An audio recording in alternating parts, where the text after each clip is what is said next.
त्यांच्याकडून पहिल्यांदा जी चूक झाली प्रशांत किशोर बिहारच्या या सगळ्या निवडणुकीच्या राजकारणात मागे कुठे गेले, त्यांच्याकडून त्यांच्या पक्षाकडून असे एक वातावरण निर्माण केलं किंवा की प्रशांत किशोर हे राघोपूरमध्ये तेजस्वी यादव यांच्या विरोधात निवडणूक लढवणार आहेत. म्हणजे तुमची लढाई तिथं सत्तेवर असलेल्या पक्षापेक्षा तिथं विरोधी पक्ष नेता आहे, त्या विरोधी पक्ष नेत्याच्या विरोधात तुम्ही लढायला जाताय, हे चित्र पहिल्यांदा गेलं. आणि त्याच्या संदर्भात वातावरण निर्मिती झाल्यानंतर मग प्रशांत किशोर यांच्याकडून तो निर्णय बदलला गेला, तो निर्णय मागे घेतला गेला. अर्थात त्याची सारवासारव त्यांनी नंतर असं केली की तिथल्या लोकांची मागणी होती, लोकांनी जाहीर केलं होतं, माझी काही तशी इच्छा नव्हती, या सगळ्या सारवासारवच्या गोष्टी झाल्या.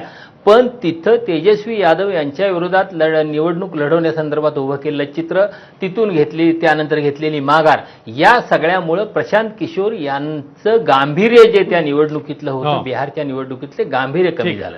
दुसरी गोष्ट, बिहारच्या निवडणुकीत तुम्हाला प्रशांत किशोरांचा एक प्रयोग यशस्वी झाला असता, काही प्रमाणात यशस्वी झाला असता, तर तिथं जे जातीपातीचं जे राजकारण आहे त्याच्या पलीकडे काही प्रतिसाद लोकांनी दिला असा म्हणता आला असतं.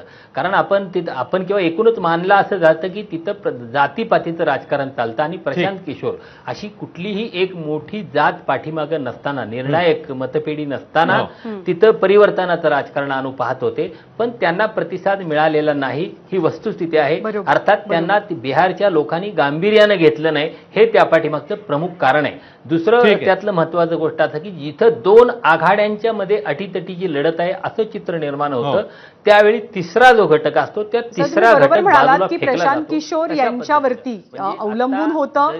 जर त्यांना मोठी पसंती मिळाली असती तर की बिहारचं राजकारण जे जातीमध्ये अडकलेलं राजकारण मानलं जातं, बोललं जातं, ते जाती पलीकडे गेलेलं आहे का, ते इतर मुद्द्यांच्या पलीकडे गेलं आहे का. पण प्रशांत किशोर यांना यश न मिळाल्यामुळे बिहारचं एक ट्रेडिशनल राजकारण आत्ताही तिथं कायम आहे.